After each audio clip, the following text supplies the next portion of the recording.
I'm going to survive the next 100 days in one of ARK Survival Evolved's most hardcore mods, Ark Eternal. Here, you will need to work your way up different tiers of dinos, battle against multitudes of formidable bosses, and have your chance at evolving a dino into the ultimate boss fighting machine. Can I go all the way and dominate Ark Eternal? Alrighty, day 1 on this mysterious Ark mod, which by the way, I knew nothing about. Although, I did know a few things on how to survive in Ark. With that in mind, I moved as quickly as I could, gathering a whole bunch of resources to equip myself with the basics. Some primitive tools, armor, and an eternal spear. There was this weird looking otter nearby. It said it needed fish to tame, so I tried to get some fish for it. The thing is, there's max level 600 dinos here, so taking on even the most docile creatures at this point was a bit of a challenge. I'll have to pass this time around, I think. However, I had to get rid of this Kamz. It just didn't want to leave me alone. All I knew was it had to go. On the brighter side, I got some really cool items from that kill. Anyways, with all that messing about with stuff, I lost track of time and it began to get dark and quick too. I needed to find shelter or I was going to freeze to death. Luckily, this was a quick fix. The Eternal Ruins. I farmed up the resources needed and found a good spot to place my new home. Oh yeah, while I was busy with things, a stego did me a solid. It took down a crazy looking dillo. Boy, was I excited when I looked in its inventory. I mean, just look at that. That's one heck of a find. Kitted out with some flak armor and an eternal bowler, I ventured out in search for my first tame. What I didn't realize is that this particular bowler could knock out dinos. It could actually freaking knock out things. What the freak? I had to find out what his limits were. So I went ahead and bowlered just about everything that was in the vicinity. It seems like the bowler was unstoppable, taking down everything I threw it at. I was a bit skeptical about the trike. Lo and behold, it knocks that out too. But what about the Bronto? Surely it couldn't take that one. Well, I had to try and find out. Turns out it couldn't. Lucky for me, Brontos were slow, so I could easily run to safety. At the end of the day, I bagged a parasaur named Raya and tried to tame a few of the other dinos that I knocked out. With my newly tamed trike, I went out hunting some of the dinos nearby for all of those juicy loots. I also tried to take on that Bronto again. As before, it proved to be a force to be reckoned with, so I had to bail and run for dear life. Later on that day, I decided to kit out my base with some strange kind of storage system. No idea how anything worked, but it sure did look cool. Day 4, I went out in search for a flyer. This was something that was needed to progress through this mud a bit quicker. Fortunately, I was at the beach. There were plenty of pteranodons at this spot. I went out as far as I could to find the best pteranodon I could find. And what do you know? I spotted a green looking pteranodon, which at the time I didn't know how important that tame was. All I knew is it was a means to fly. With my eternal bowler and some of those tranks I collected earlier, I was able to knock out the dino without much fuss. From there, I tried to get it some meat. Yet another surprise was in store. My parasaur had a charge attack. What a freaking beauty that was. We managed to easily take down a trike and grabbed a bunch of prime meat for the pteranodon. However, while waiting for the pteranodon to tame, a pack of freakishly looking ravagers spawned nearby with over 1 million HP. That spells trouble in my dictionary. And just like that, within a few minutes, things spiraled out of control. I lost my dear parasaur and got wrecked by a puppy. Rep me! Well, I may have been taken out by an absolute beast, but this gives me the chance to introduce today's sponsor, War Thunder, an adrenaline-fueled gaming experience that will keep you on your toes, much like those crazy ravagers. War Thunder is the most comprehensive vehicle combat game ever made, where you can dive into dynamic combined arms PvP battles with over 2,000 tanks, planes, helicopters, and ships. Here's another insane fact. Every vehicle in War Thunder is incredibly detailed and modeled down to their individual components. It's like you're right there in the cockpit. Whether you're into fast action-packed matches or a more realistic and tactical experience, War Thunder has you covered with its intense PvP battles at various immersion levels. Personally, I can't get enough of those air battles. I mean, once you destroy your first enemy plane in a thrilling air battle, you'll be hooked, flying any aircraft you desire using nothing more than a mouse and a keyboard. Register on PC using the link in my description and you'll get a massive free bonus pack, including multiple premium vehicles, premium accounts, boosters, and so much more. So, what are you waiting for? Play War Thunder now for free on PC, Xbox, and PlayStation. The good thing is, I had placed a corpse recovery system, so I could get my stuff back quite easily, and the Pteranodon was still safe. Not wanting to take any chances, I worked on a backup Pteranodon, just in case I couldn't get to the other. And as well, I had to replace the Parasaur I had just lost. Oh boy, day 5. Now this was just awesome. The Pteranodon I knocked out earlier finally tamed up. I rushed over to it with my new Parasaur and claimed my prize. It had some pretty decent stats too, but that wasn't even the best part about it. You see, I flew back to base. That's when I decided to test out what sort of damage it could do, and I had the perfect test dummy nearby, the Brunto. But what actually happened next totally blew my mind. When I attacked the Brunto, I noticed its torpor rising. Like, what the freak? So I continued attacking the Brunto, and eventually it went off to sleep. I was kind of confused about this. I then realized I had tamed a freaking torpor dealing dino. It was just amazing. Anyways, now that I could fly, I went out looking for resources. The Eternal Spyglass was okay, but I just needed something much better. The awesome Spyglass. Eventually, I found a cool spot to grab some metal and some crystal for the Spyglass. It was late into day 6 when I was able to spot a mate for the Pteranodon that I had. I quickly moved in with a bowler in hand and some trank arrows and knocked out the Pteranodon. While it laid behind motionless, I searched for dinos that could give us prime meat to tame up this Pteranodon. While waiting for my Pteranodon to tame, I spotted an Eternal Bronto nearby. I knew it had to do something special, so I decided to knock it out with my poison Pteranodon. During the taming process, I noticed an elemental fire X close by with super high torpor. It seems like a torpor dino was tranking it. I thought this could be a good opportunity to get an easy tame. I continued tranking the Bronto and waited for the Rex to get knocked out. Once both tames were down, I went out looking for taming food for the Rex. Of course, I had no idea how to get what it needed. I just went on a hunch, thinking that if I took out an alpha dino, I'd get alpha meat. Well, that didn't turn out the way I thought it would. Yeah, you don't get alpha meat from alpha dinos. Anyways, at least I still had the Bronto tame and the Pteranodon. It was day 8 and finally my second Pteranodon tamed up. Wasting no time at all, I began breeding them for backups and at the same time crafting and checking out those eternal items.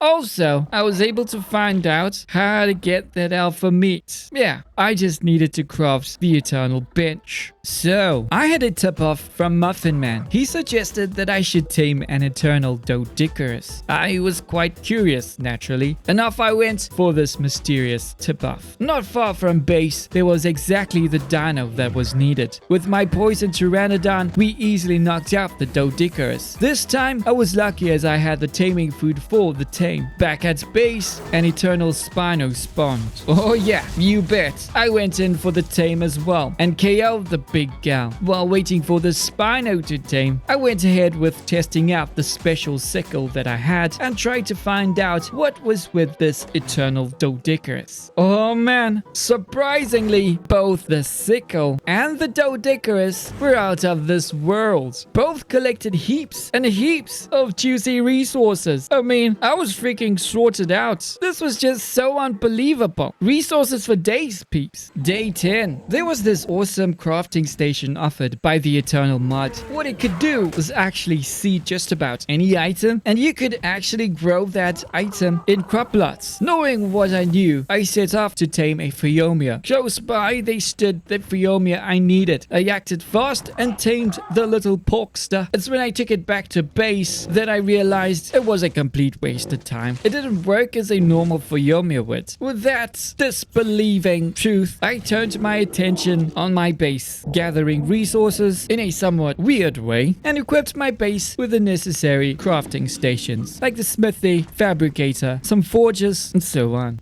Day 11, I began working on a little greenhouse to get ahead with the resource side of things. I worked on getting some crop plots, setting up piping for water, and placing a few glass structures for the greenhouse bonuses. Ah yes, day 12. You see, my goal was to get a dino that I could ride, and that could help take out higher tier dinos. I had a Spino, I know, but I didn't have the levels for the Spino saddle yet. So I opted to go after an Argy. Just on the other side of base, I spotted a decent level fire Argy, and with my Pteranodon, we began the taming process. Now this took a while as it had quite a high torpor, and we also had to try and dodge its fire attacks. Eventually, after some time, I was able to knock out the fire Argy and bag the tame. On my way back to base, I found a poison raptor. Oh boy. And of course, I wanted to tame this guy. All was going well, and I even came up with a cool strategy to track it. However, for one teeny tiny second, I lost all focus, and boom, just like that,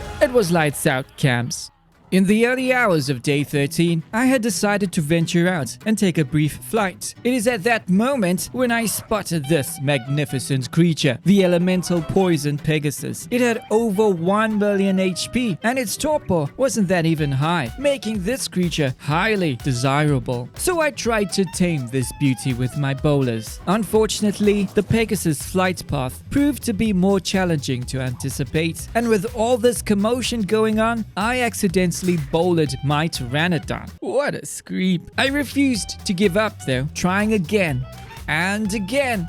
Yep, again, until finally I managed to trap the bugger. Using a few poison tranks, I was able to knock out the Pegasus. I flew back to base to cook up a taming potion, grabbed some eternal berries, and tamed the mystical creature. With this sort of HP, I felt invincible, charging at anything I could find. And to be honest, it wasn't that half bad too. It was just okay for what it was. But at the same time, it was the Pegasus that had 1 million HP. Not me, as I found out the hard way.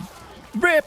Gotta be more careful, Kamzy. Day 14. I went out looking for a few key resources that I wanted to get. One of those was organic polymer. The closest area to find that was at the volcano by taking out a few mantis. Back at base, I went with testing out the eternal cedar, working in advance to stock up or get a supply of much needed resources. The way this worked was pretty interesting. All you had to do was seed those resources and plant them like normal crops. Anyways, I needed to work on getting some dino hearts too, to tame up some stronger creatures. Together, my poison Pegasus and I hunted down some alpha dinos. It was the best way to get those dino hearts. Well, that is what I read. It wasn't looking so good at the beginning, but eventually, I did start seeing some dino hearts. Day 15. Ooh, yet another tip-off from Muffin Man, which it didn't in the slightest moment cross my mind that you could actually pick up dinos with a Pteranodon. Well, a few creatures you wouldn't normally pick up. Armed with this knowledge, I went ahead with building a taming pen at base. And oh yeah, you bet, I had to track down the dino that knocked out the 2 million torpor Rex the other day. Luckily for me, the dino that did that sort of torpor damage was an elemental velociraptor, and there were a few around base. So I plucked one out and flew it back to my taming pen. And well, after some time, knocked it out with my Pteranodon, got it a taming potion and some meat, and waited for the raptor to tame. Ah yeah,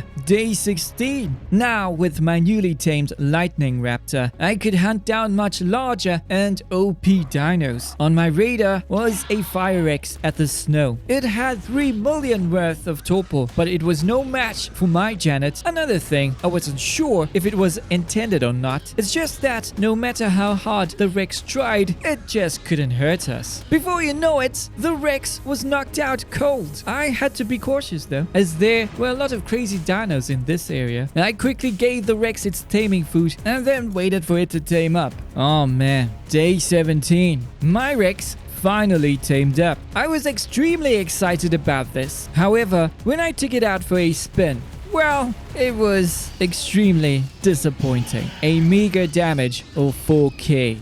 4k? What a freaking ripoff. Instead of letting this get to me, I went ahead taming another raptor that was in the area. for a breeding pair and went ahead collecting some resources for a special machine. Day 18 is when my second lightning raptor tamed up, and I immediately took it back to base and started breeding my raptors for spares. At the same time, I had enough resources to craft the S+ grinder. With that, I made some magic happen with all the extra loot I collected over time. Simply amazing!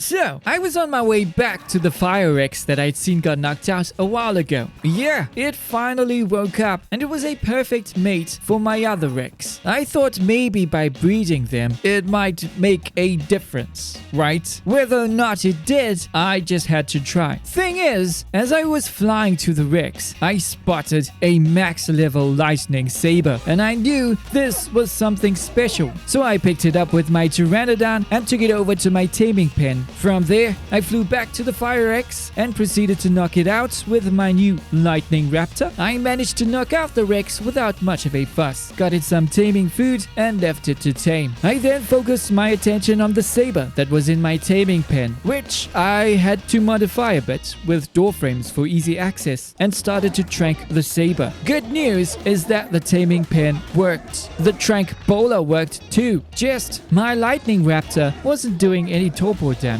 So I swapped it out for some trank arrows and my poison Pteranodon, and well, I could tell that this was going to be a long one. It was day 20, and yeah, I was still tranking this freaking OP saber. And by the way, with all of this going on, I did remember to pick up the Fire Rex at some point once it was tamed. So back to the saber. I eventually managed to knock it out after one of the longest taming sessions I had ever been part of. Luckily, feeding it was a better experience thanks to the taming potion. Once the saber was up and running, I got it its saddle and took it for a test drive. Oh boy, this was a game changer. It had super high health and did incredible amounts of torpor damage. It was truly freaking awesome. I figured that I would need to tame another OP poison dino if I was to tame one of those crazy lightning dinos again. Fortunately, a few poison Rexes spawned close to base, and I had the means to take them on. With my OP lightning saber, we attacked those Rexes, and after some time, I was able to take one of them down, got it some meat, and waited for the tame. At the same time, I set down another Eternal Ruin and used that as a breeding pen for my Fire Rexes. Well, my Fire Rex was ready, so I naturally wanted to see if breeding them would make any difference at all. Long story short, it did. But man, the Rex, it was still just as bad. Also, the Poison Rex was tamed too, and I took that out for a little test. And you know what the surprising part was? It was just as bad as the freaking Fire Rex. What was going on with Rexes? They were just such big screams. Like, seriously. It was day 23. I went off collecting resources for a little something special, crafting an Eternal Hatchet for myself as well, which, might I add, worked freaking wonders. I just freaking loved this mod, peeps. Really, this is one of the best mods I've played so far. Like, I totally freaking love this. Anywho, I grabbed all those resources to craft the Eternal Resource Converter. Yo, this was the key to unlimited riches. It could basically craft all the necessary items that you needed. So I was pretty much sorted now that I had this converter. DNA and hearts for days, peeps. It was time to step up my game. Back at the snow stood an Eternal Alpha Rex, and of course I just had to tame it. So I whipped out my saber and went in for the tame, taking out anything that stood in our way. I then continued attacking the Rex, making sure to keep a watchful eye on the surrounding area. After a while, the Rex succumbed to the power of my saber, although I did have to kite an Ice Rex away, as it surely would interfere with the Alpha Rex tame. Once it was at a safe distance, I shot off back to base to cook up some alpha meat and returned to the Rex to feed it. Oh yeah, I forgot to mention that I kitted myself out with some new armor, Eternal Ghillie armor, with their wingsuits. It's pretty cool, huh? Anyways, about my Alpha Rex, I needed to find out what it could do, so I took it out for a little spin. To be honest, it was a bit better than my Fire Rexes, but nothing truly special. However, I did remember reading something about evolutions. What But do you know, the Rex I had could actually evolve into a poison variant or a lightning variant. I just needed a few gems and boom, just like that, an alpha lightning Rex. Thing is, evolving the Rex wasted the saddle I just crafted. And for that saddle, I needed dino hearts. So I had to get back out there to farm up some resources for dino hearts. Great stuff, man. It was on day 26 when I managed to get the resources needed for the Alpha Rex saddle. I also noticed that there was some type of rock armor that you could equip to the costume slot for the extra armor. And of course, it was a no-brainer. Anyways, it was finally time to check out what this puppy could do. I did realize that this was one of those torpor dinos, so I wasn't really expecting much from its normal attacks. But man, was this a machine with its torpor ability.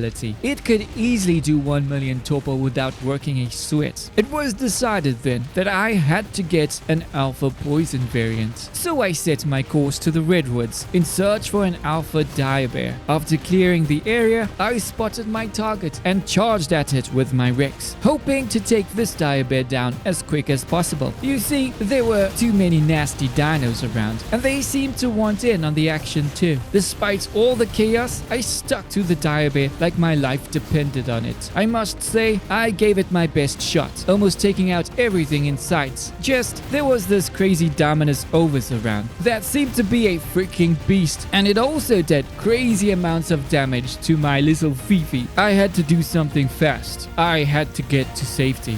For the next 2 days, I decided to chill a bit and do some things back at base. Got myself an Eternal Forge, tamed an Eternal Dodo, which I needed for eggs, and I also tamed a new pet, a Lightning Compy. Following the Compy tame, I set out farming up some resources with my Doedicurus and went on a meat run with my Saber. Ah yes, day 29. It was off to the swamp with my wingsuit. It actually made the entire trip too. Now, that was really cool. Why was I here? Well, I wanted to tame a few of those eternal crystal jug bugs. They could produce eternal crystals over time. You would need those crystals for a lot of the eternal recipes. I then went ahead and tranked a few of those jug bugs with some trank arrows, and also had to deal with all of those crazy leeches, as there were so many of them. But at the end of the day, I did bag a few of those crystal jug bugs. Alrighty, it was time for the next jug bug, the Eternal Prime Blood. Now, this needed a whole lot of prep work beforehand. I had to farm resources to craft a few prime tranks, cook up a whole bunch of prime berries, and once that was done, I went out to tame the Prime Blood jug bug. Well, at least that was the easy part. I also had extra resources left over, so I decided to tame the Prime Dodo that was nearby for funsies.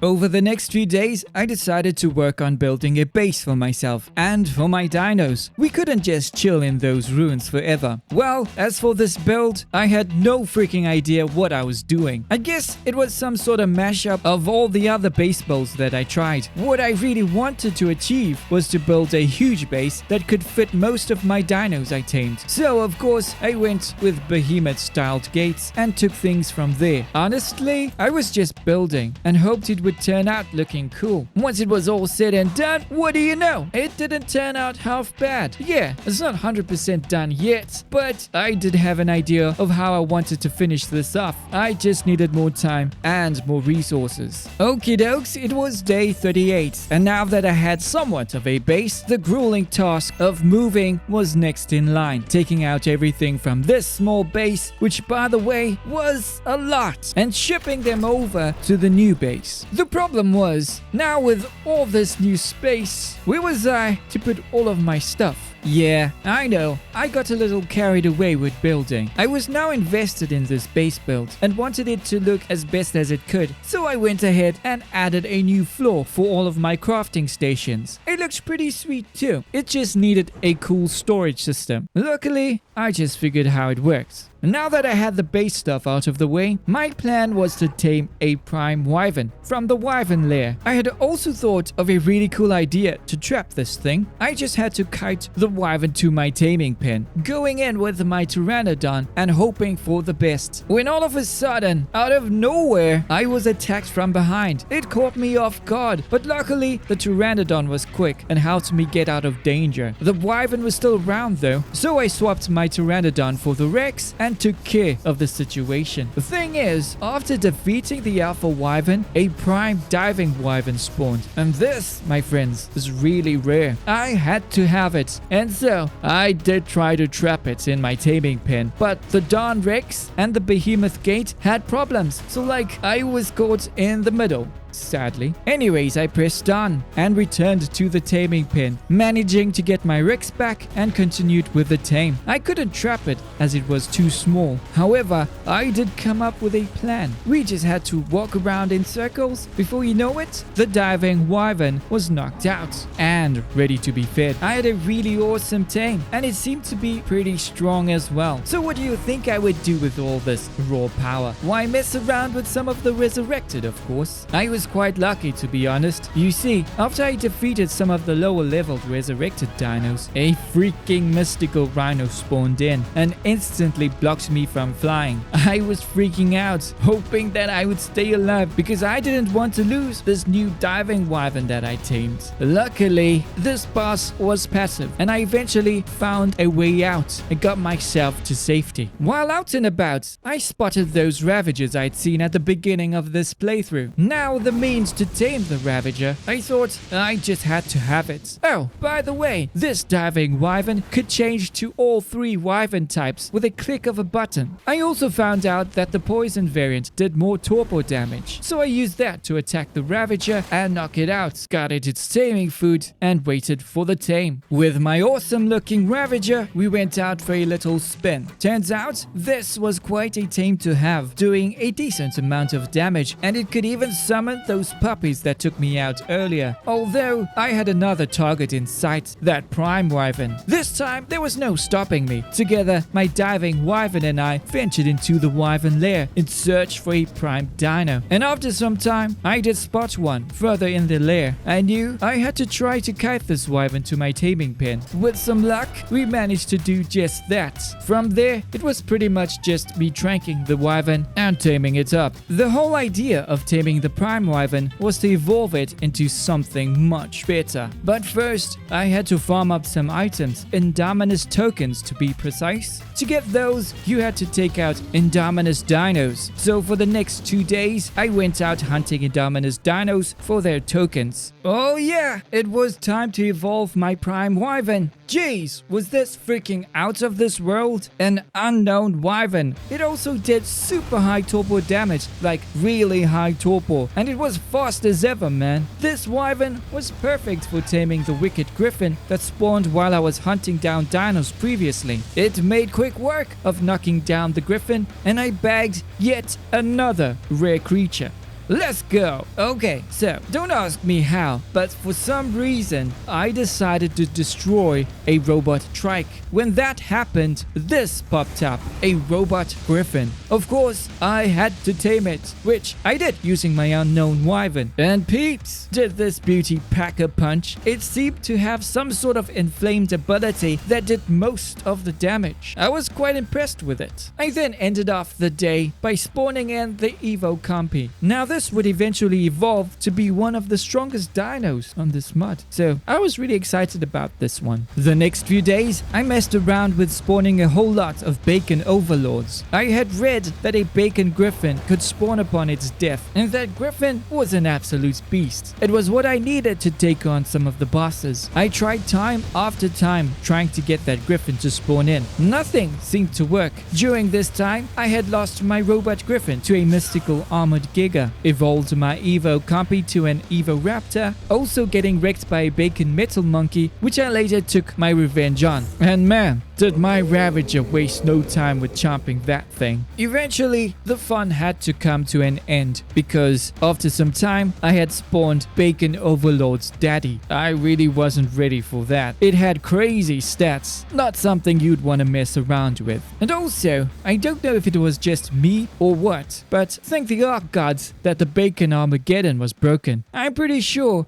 if it worked, I would have been toast. Righto, I logged into Ark the next day, and of course, in that time, a few days would have passed in Ark's game days, meaning that those oversized bullies would have despawned, allowing me to spawn that Bacon Overlord again. This time, something interesting spawned upon its death, a tribute dino named Blackidon. The best part was, this creature could passively craft apex drops. That will greatly help me, so I began tranking Blackidon with my unknown, making sure to also deal with the pesky poisonous Indominus Rex that was nearby. And after some time, I was able to knock out Blackidon and tamed it. I just needed to figure out how its passive ability worked. But boy, did this puppy do some serious damage, and it had the soul burn ability, just like the Ravager. I didn't want to let that Bacon Griffin go. I tried again, and guess what? It spawned! However, I had to get that insta-tame meat to actually tame the Bacon Griffin, like I knew how to get that. Anyways, with this freaking crappy news, I found solace working on my base. My plan was to complete the roof for my base, which took a lot of patience and some tinkering to get it to look somewhat pleasing to the eyes. At the end of it all, this is what I had to show for it. Turned out better than I had expected. I still had some time left over, so I decided to try and get the next best thing to help me dominate Ark Eternal. Armed with Blackidon, I readied myself to take on the Bionic Giga. Apparently, there was a chance for a tameable version to spawn upon its death. We fought long into the night and through the early hours of day 55, where we were just about to finish the job too, when all of a sudden, the freaking Giga replenished its health and its HP was even higher than before. Like, what the freak? I wasn't having none of this, deciding to leave the area at once. By the way, I forgot to mention that I had crafted some HP potions. It's how I managed to take on the Giga. Later on that day, I opted to go out to tame another Prime Wyvern in order to evolve it into a fire variant. Also farming some of those Indominus tokens and eventually evolving my Wyvern. Yeah, it did some pretty decent damage. Only if you could aim straight, that is. Oh man. You know what? Kamz was a sucker for punishment. I thought I'd give that Bionic Giga one more try. Maybe it was a bug or something. At least that's what I thought. I wanted to try out my Wyvern on the Giga, soon realizing it wasn't going to make it. Ditching the fight and returned to base to regroup. I then returned to the boss area once more, this time with Blackidon, ready to take on the Giga one more time. And yeah, you guessed it, we reached the same fate as before. The Giga replenished its HP and it was increased. I just couldn't understand what was going on. On the brighter side, Blackidon did produce those apex drops. Oh yeah, peeps. It was on this day that I found the creature that would alter the path that lied ahead. This creature was so OP, so devastating, that I was overwhelmed by its sheer power. I had to be very careful while taming this creature, as I heard stories that it could literally one-shot you. Proceeding ever so cautiously, I managed to knock out and tame the almighty Morph's death from below. Jeez, this beast was on fire, doing incredible amounts of damage, and it had some insane special abilities as well. Oh man, I was ever so excited about this one, so much so that I unleashed the mother of all battles. I decided to take on some resurrected dinos. The problem was, Morph's power was so OP, it just shredded those resurrected dinos, spawning in a massive army of mystical bosses. Well, I kinda had somewhat of a light bulb moment. If I had to take on these dinos, I'd probably get a whole bunch of essence and other things as well. So I stayed and forced my way through the hordes of mystical creatures and whatever else that spawned in, making sure to keep my health in check with those HP potions. By the next morning, I had defeated countless amounts of enemies, and yet more still spawned in. By this time, we had just about all the fun we could by taking out those bosses, but it was time to take a break. We needed it. I backed up to one of the mountains and made a quick but great escape back to base. By day 60, I had racked up all the essence required to craft the summoning reagent. With this, I was finally able to evolve my Evo Raptor to an Evo Carno. And yeah, I took on that bionic Giga once more. This time, we had destroyed it and got a whole bunch of artifacts, some orbs, and a few other things too. Yet, no tameable Giga. And of course, I had to try yet again, but still we came to the same outcome as before. No tameable bionic Giga. For the next 2 days, I decided to take the laid-back approach, chilling back at base and building. I went ahead working on a greenhouse by adding another floor to my base, working on crop plots, piping, and the lot. Turned really neat too, if I do say so myself. So, for day 63, I had returned to the boss area with Morph to take on some of the vanilla bosses. That will allow me to unlock the tech engrams. This didn't take too long, as they were pretty easy to beat with Morph. Ah yes, day 64. I finally figured out how to unlock the Instameat engram. For that, I would have to defeat the Phantasmal Broodmother on hard mode. So I set out to do just that. Thing is, as I was about to finish the Broodmother off, the thing freaking disappeared. Like, really, I must have the worst possible luck ever. Nothing seemed to be going as planned.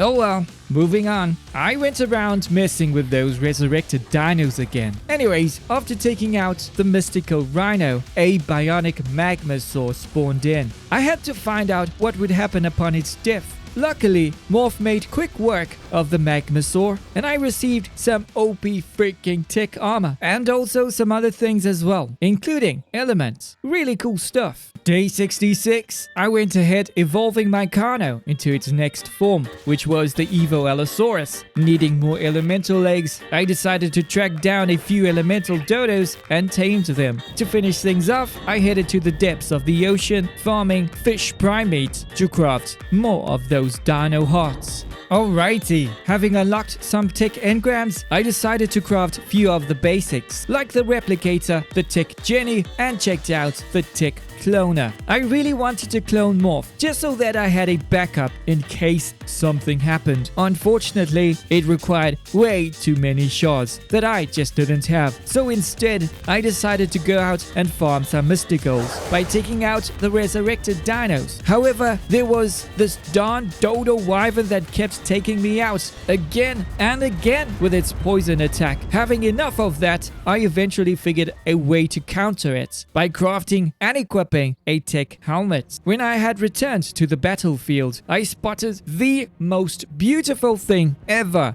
An eternal mech. I just had to have it. The problem was, this was a resurrected hotspot. I had to somehow clear out the area from all its inhabitants. But as soon as I did, or as soon as the mech tried to, mysticals spawned in, making it even more difficult to get the job done. However, I kept trying, kiting as many of them into the ocean. It just seemed impossible as more spawned in, and with all that was going on, and when the area finally somewhat cleared, the mech was nowhere to be seen. Over the next few days, I went on a search for the elusive Eternal mech. I had researched that the only way to spawn one in was by defeating a robot enforcer. So I tracked down any enforcer I could find, as that also had to spawn upon a death of a robot creature. I took down all sorts of creatures, spawning a multitude of eternal beasts, but not for the one that I was after. Finally, I got a breakthrough after taking down one of the enforcers, and while attacking one of those death worms, I heard the sweetest sound I could imagine. the sound of a mech's plasma gun. It was at that point that I knew I had to kite the deathworm as far as possible so that I could have a clear shot at the mech. Returning to the mech, I began tranking it with my unknown wyvern, and after some time, I was able to knock out the mech and waited for the tame. I tell you what, this machine was so freaking amazing and did some pretty good damage as well. Oh, and another thing, at some point, I did pick up a Cloud Slayer token. It was a tamed version as well. I just had to figure out how to get the items needed to evolve this creature. I did remember collecting some along the way. I just didn't know what it was from. For the next few days, I went on a hunting spree, taking out everything and anything I could find. I needed to find the source of the Zilla blood. Oh man, it was total chaos yet again. Seems like I managed to spawn every single boss Ark Eternal had to offer. We fought all through the night and all through the next day as well, taking out as much of those bosses as possible. And after all that work and after all that fights, guess what? No Zilla blood was found on those days. So I dropped the Zilla blood mystery for that moment and focused on working with the next task on hand, evolving my Evo Allosaurus. For that, I had to get some summoning reagents. However, I was pretty low on resources. I had to farm some of those mystical dinos that was needed for their essence. I also bagged this Eternal God Shrine. It looked really interesting and it had some description that said it could produce infinite resources. I wonder. The next day was just a chilled day at base. I cooked up some summoning reagents and went ahead evolving my Evo Allosaurus to an Evo Rex. From there, I went to check on my Eternal God Shrine. What a thing of beauty it was. Literally produced every single resource in its inventory. I didn't have to do much farming from now on, peeps. I just tended to my crops and stocked up on some HP potions. Back at the boss area, I decided to check out one of the Harbinger bosses to find out if the beetle received at the death upon one of those bosses was it any good. Needless to say, Morph destroyed the Castoroides and I bagged the beetle. One thing I can say though, this beetle did look really cool. Now to see what it can actually do. On day 80, I decided to add the game ini settings for Ark Eternal. I found that the production time was a bit too slow, so I halved the time it took to produce stuff. And boy, just by adding those default settings that I found on Wiki, things drastically changed, but for the better. On the side note, the beetle was kinda crappy. It pretty much just produced a whole bunch of resources that you didn't really need. I also went about doing 2 more evolutions for my Evo Dino, now that it was able to craft those evolution fields much more quicker. From there, I went ahead checking out those ancient dinos. I at least needed to tame just one of those ancients to see what it was all about. With my unknown wyvern at the ready, we knocked out the ancient Dodo Rex and was able to get the tame. Well, the only cool part about this creature is that it could spawn in minions. Other than that, I was stuck. Not really good for battles. For the next 2 days, I went out hunting down Indominus Argies for their tokens. I needed those tokens for the next evolution that I could do with my Evo Dino. Oh yeah, I also just couldn't resist the temptation to take on some of those resurrected dinos again. They were just sitting there, waiting for me to attack. It was time to evolve my Evo Dino to its last form, and having all the necessary items needed for this evolution, I managed to summon the ultimate creature, the Evo Armored Darkstar. Oh, you bet! I had to find out what this beast could do. To put it simply, it was amazing, doing crazy damage without the need of leveling the creature. And it could also summon in minion Argies. How cool is that? Once I leveled this bad boy, I took it for the ultimate test, tackling a bunch of mystical bosses was the way to go. By the way, I somehow picked up more Zilla blood. It was still quite baffling to me. By day 85, I had redistributed the XP points for my Armored Darkstar, as it didn't need all of those health points. And I had somehow found the source of the Zilla blood. You had to take out Cloud Slayers. But the thing is, what did they spawn from? Anyways, I wanted to unlock the Insta-Meat engram. So I summoned in the hardcore phantasmal Broodmother once again, and took it head on with my Darkstar. Upon its death, I finally unlocked the engram ram and bagged some tech armor, but also received an XP owl token. Now this was super cool. It was also a knockout dino, doing an insane amount of torpor damage to its prey. At this stage, I had enough Zilla blood to evolve my Cloud Slayer to its next form. And of course, it wasn't over then. I needed more blood. So, I went out to solve this mystery. I did remember seeing something about Gigas and Rexes. It was decided then. An all-out war with Gigas and Rexes. They were targets I'd have to take out on sight. However, while I was out hunting down these dinos, a freaking Titan guard spawned in. I had to try to defeat this monstrosity. And of course, it was one of those battles again. A long and grueling fight. When finally, on day 87, I had defeated the Titan guard and got a whole bag full of goodies, including another XP owl. Oh yeah, I also found more Cloud Slayers. With this information, I finally knew what needed to be done. But first, there were a few things that I had to take care of, like evolving my Cloud Slayer and then going after that Bacon Overlord for the Griffin. This time, spawning in a whole bunch of Bacon Overlords, which by the way, was pretty risky. And within this time, I had tamed the Bacon Metal Monkey, took on the Bacon Overlord's daddy with my armored Darkstar. However, this boss was a bit too much for us, so I had to bail. The good thing is, I did manage to kite the boss away from the Bacon Griffin that spawned in. So, with my XP owl, I proceeded to trank the Griffin that had close to 20 million torpor. I had to be very careful as well, as this Griffin did some hectic damage. After some time, I was finally able to knock out the Griffin and tamed one of the most OP freaking creatures on Ark Eternal.